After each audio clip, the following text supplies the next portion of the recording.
beautiful people, and welcome. In this video, we are talking about trig identities and how to simplify trig identities, how to use trig identities. Let's go ahead and get started.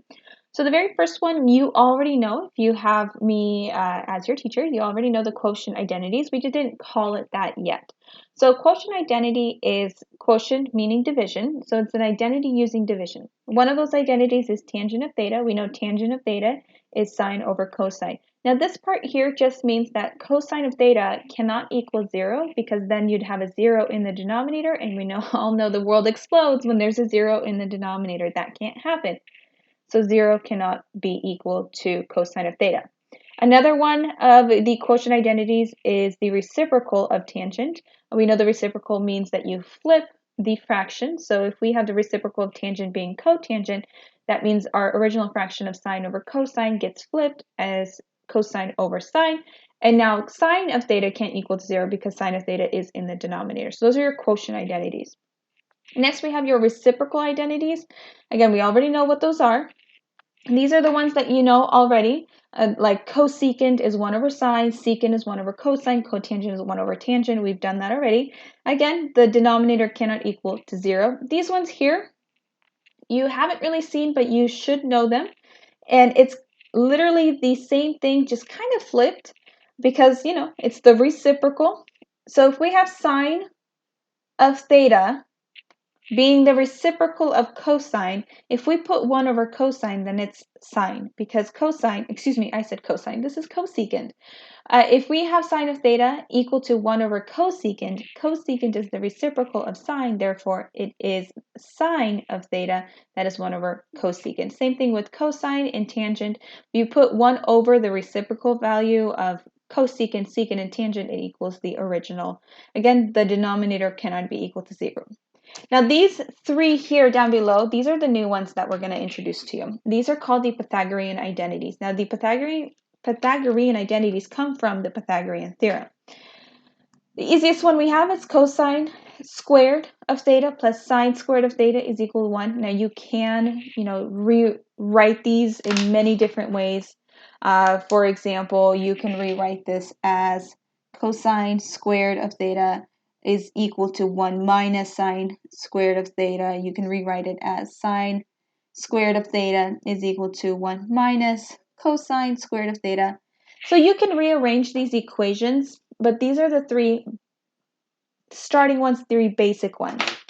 Now, one thing that I need you to notice is that this only works if you have squared. This is not like the inverse where you have that -1. It doesn't mean -1. It means like an inverse function. This actually is cosine squared, sine squared. So it doesn't mean you square the angle. That means you have cosine of theta times sine of theta, cosine of theta times cosine of theta. So squared means you have cosine of theta times cosine of theta. Just like when you have x times x, you have x squared. That squared is just being written next to cosine instead of next to theta because we don't want you to square the angle. It's the actual function that's being squared. Using these three and the stuff that we can, shift around, we're going to be able to simplify expressions. We're going to be able to use them while solving equations. We're going to simplify and find things out. Let's go ahead and start with an example. And yes, you do need to have those memorized. I know it's one more thing that you have to have memorized, but it's one more thing that you're going to be using quite frequently. All right, let's go ahead and get started. Find the exact value, so no calculator, find the exact value of tangent of theta if cosecant of theta is -2 and theta is between 3 pi halves and 2 pi. So what this means here is they're giving you the quadrant. And 3 pi halves and 2 pi, so let's go ahead and sketch this out here real quick. This is in radians, so this is 2 pi, this is pi halves, this is pi, and this is 3 pi halves. So that means your angle measure is somewhere in quadrant 4. Why does this matter? Well, in quadrant 4, we know that our x-axis is positive. Right here, this x values are positive and the y values are negative. So if tangent of theta, that's what we want. So I'm just going to write this out. Let me switch markers here so I can do a little color coding. Tangent of theta, what do we know about tangent of theta? Tangent of theta is sine of theta over cosine of theta. That is one of our it's one of our quotient identities because we have division here.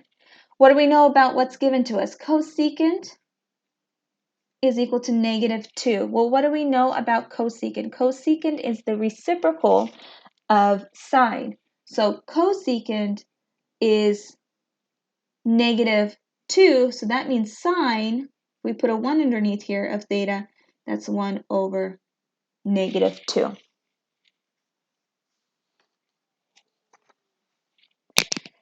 So looking at what we have here,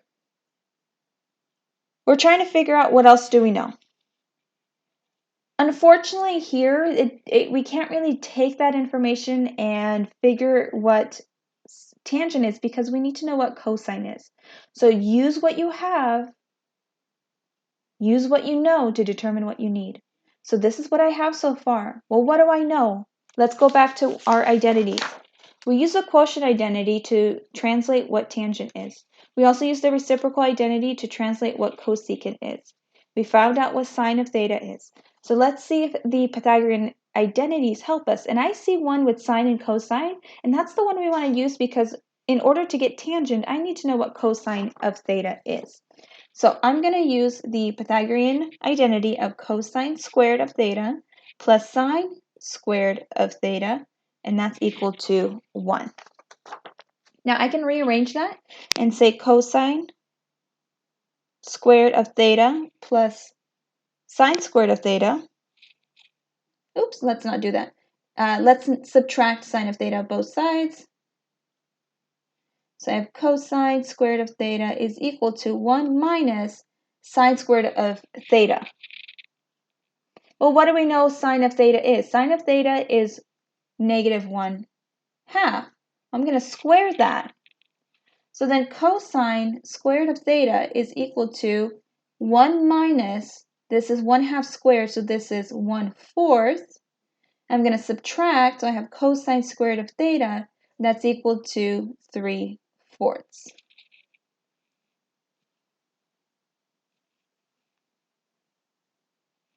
So let's go ahead and take the square root of that.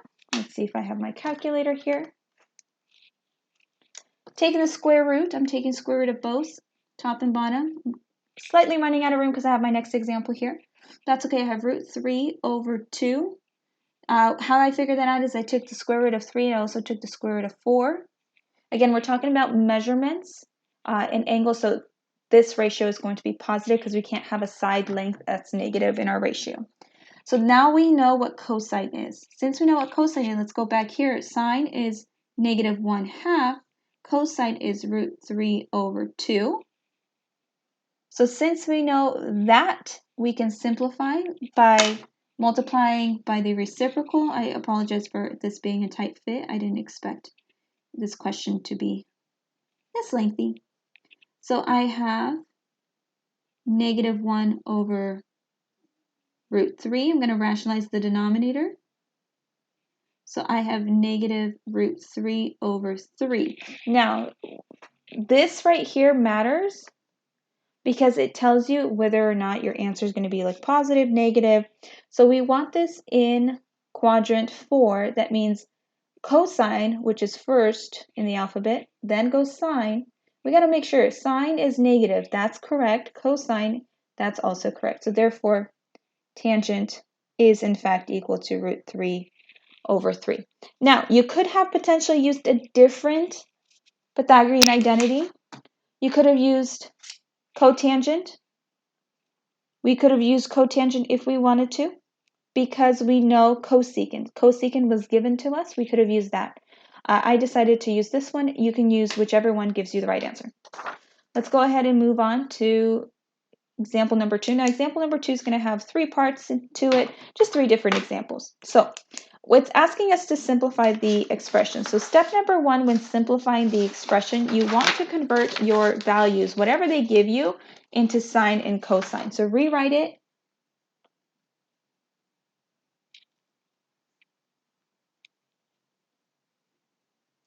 rewrite it as sine and cosine. Sometimes that helps. A lot of times it helps, like 90, 80% of the time, it helps you simplify. There's that one little section, that 10% that you do actually get to use the other identities, but most of the time it's the sine and cosine.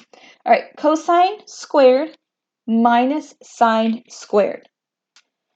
What do we know?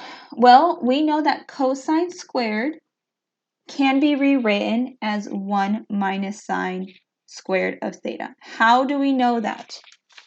We look here. Here's our Pythagorean identity. We have rewritten it as cosine squared equals 1 minus sine squared of theta. Now, we do also know that sine squared is equal 1 minus cosine squared of theta. However, I'm going to leave it because now I get to combine and figure things out this way. 1 minus, and I have 2 sine squares of theta.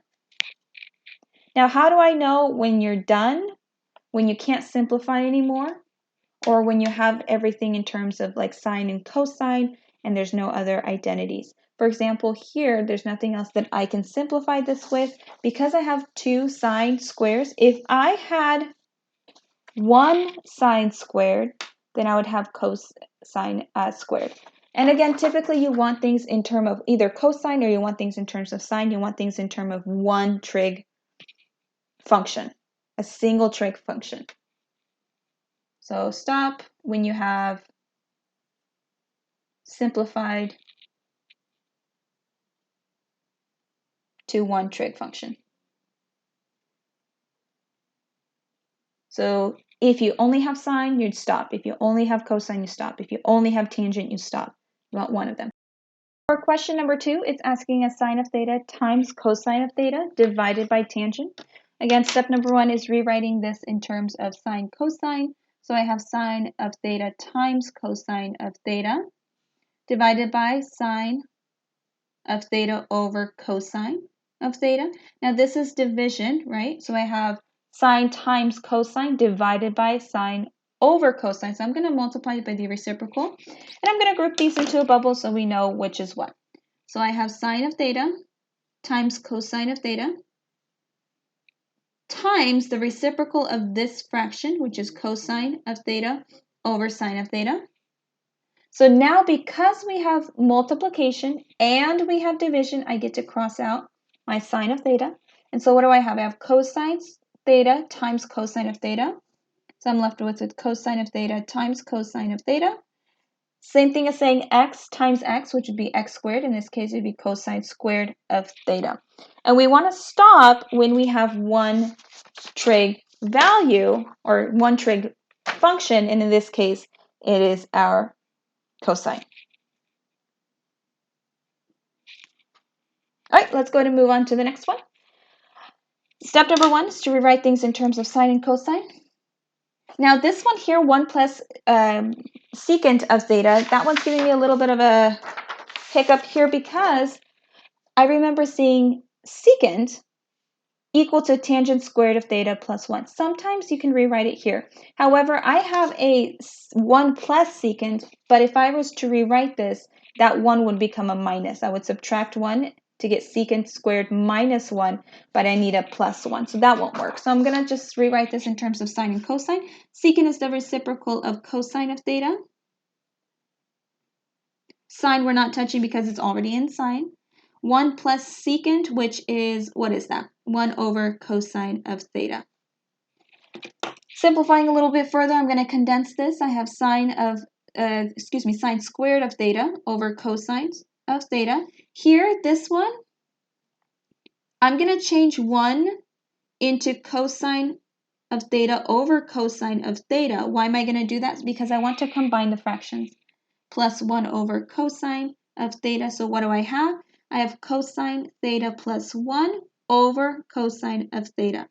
This is what I have right now. I have a fraction divided by a fraction. So whenever you have a fraction divided by a fraction, you multiply by the reciprocal. So from here, I'm going to say sine squared of theta over cosine of theta is being multiplied by the reciprocal, which is cosine of theta over cosine theta plus 1. These get canceled out. So I have sine squared of theta over cosine theta plus 1.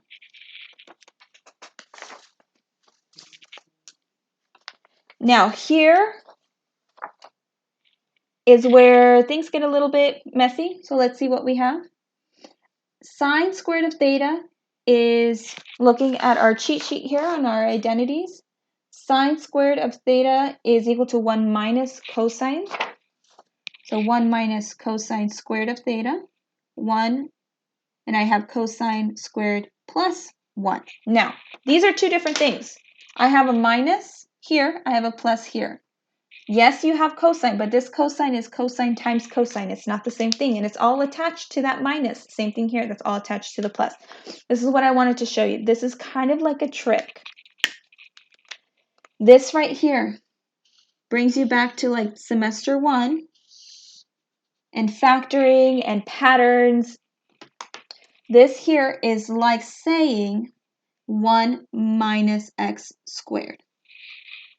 When you have 1 minus x squared, you can rewrite this as 1 squared minus x squared. Difference of squares, which means I have 1 plus x, 1 minus x. But in this case, x is our cosine. So you have cosine squared of theta.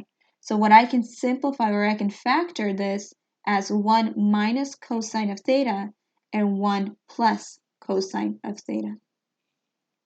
And that's all over cosine of theta plus 1. Or you can put the 1 in front if you want the bubbles to like really, really match. Since we have this, then we can say, hey, I have cosine of theta plus 1, and I have 1 plus cosine of theta, which is exactly the same thing. They are being multiplied. When we factored, we turned the subtraction into a multiplication by having the difference of squares. So now that we can cancel those out, what are we left with? We're left with 1 minus cosine of theta. We have one trig function, which is cosine, therefore we are done. All right, beautiful people, we're going to do lots more practices. YouTube is a great tool for you guys. Just type in the search for YouTube, factoring or not factoring, what do you want to type in? You want to type in simplifying expressions, trig expressions, and then lots of videos will show up with many more examples. Thank you for watching my video, and I will see you in my next one. Bye!